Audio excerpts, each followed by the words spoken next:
Welcome to Eye on the Tigers News. I'm Abby Garrett. And I'm Andrew Ross. Thanks for being with us. Here's the news we've been following for you.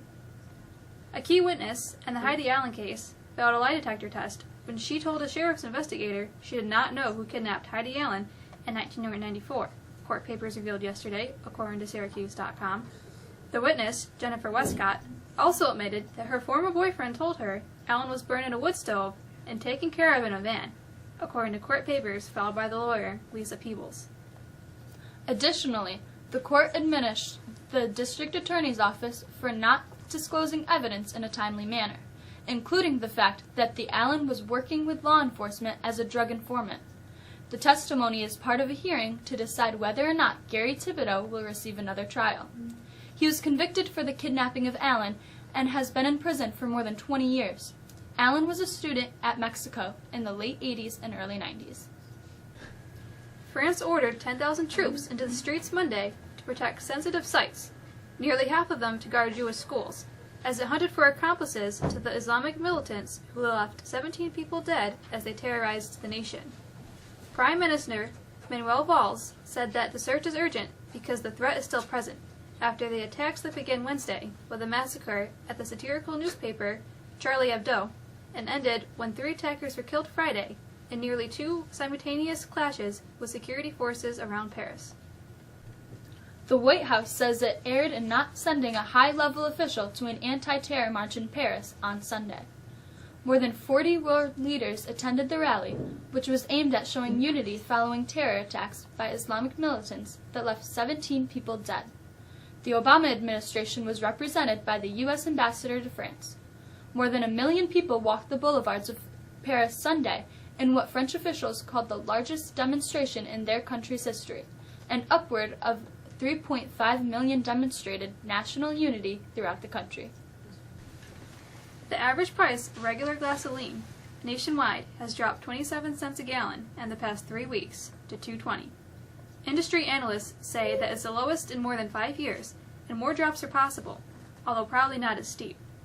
Lower crude oil prices are driving prices down, along with an abundant oil supply.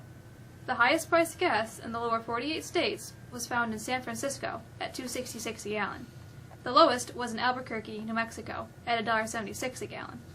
California's lowest average was in Sacramento at $2.42 a gallon.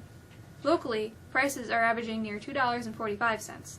The drop has meant more money in consumers' pockets. Young drivers have enjoyed the break.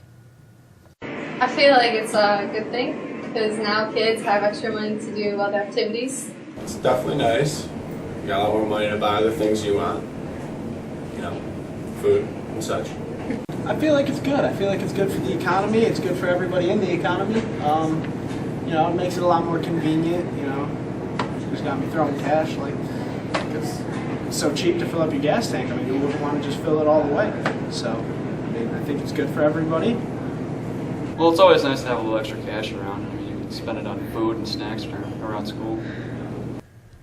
A retired school principal is the sole winner of the $326 million Mega Millions jackpot drawn on November 4th, the biggest prize in New York lottery history, officials announced Monday. Harold Diamond, 80, of Sullivan County, New York, said he bought the ticket at a highway service center where he had stopped at his wife's insistence to wait out a storm on Election Day. The moral of the story is simple. Good things happen when you listen to your wife. Temperatures hit rock bottom this morning at -6. How long will the steep freeze last? Here's Alyssa Greco with some answers. Some of the coldest air of the year crashed the area late last night, and it led to yesterday's wet snow quickly freezing. The sun will peek through much of the day Tuesday and Wednesday with moderating temperatures. The quiet weather will remain Thursday with temperatures remaining in the mid-20s. Friday looks to present our next chance of any snowfall. A national championship, a new coach, and a devastating injury. With the specifics, here's Kennedy Lamb. Ohio State is the first national champion under the new playoff format. The Buckeyes cruised to a 42-20 win over Oregon in the college football playoff championship game Monday behind exceptional offensive line play, which led to Ohio State running back Ezekiel Elliott to rush for 246 yards. The Buckeyes' defense also responded, keeping Oregon's potent quick-hit offense from capitalizing on 4 turnovers and keeping Heisman Award winner Marcus Mariota in check for most of the game. The Buffalo Bills have a new head coach, and it's a familiar name. Former Jets head coach Rex Ryan will take over the team and will be introduced as the Bills' new top guy in a news conference tomorrow.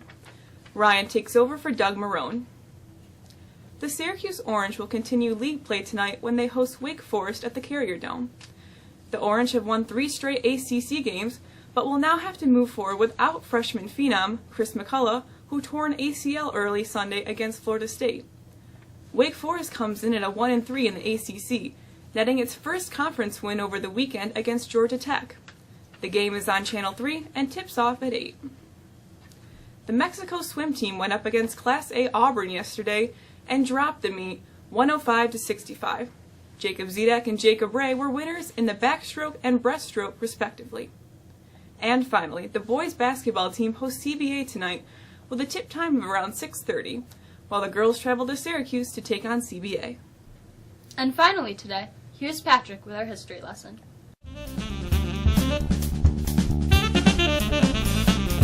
A look at the calendar shows there's a Board of Education meeting scheduled for tomorrow, beginning at 6.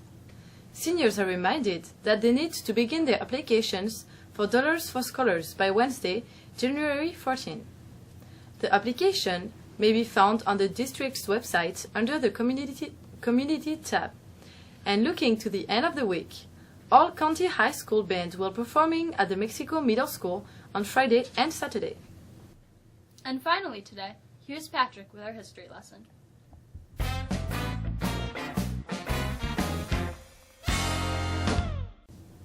On this day in history, in 1789, President George Washington approved a measure adding 2 stars and 2 stripes to the American flag, following the admission of Vermont and Kentucky to the Union.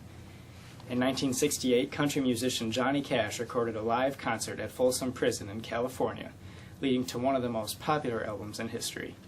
In 1982, an Air Florida 737 crashed into the 14th Street Bridge in Washington, D.C. after takeoff and fell into the Potomac River, killing 78 people.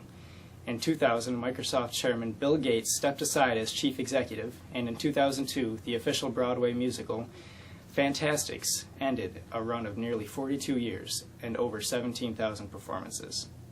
That's all for us today. We're back on Thursday. For the staff of Eye of the Tigers News, I'm Andrea Ross. And I'm Abby Garrett. Have a nice day.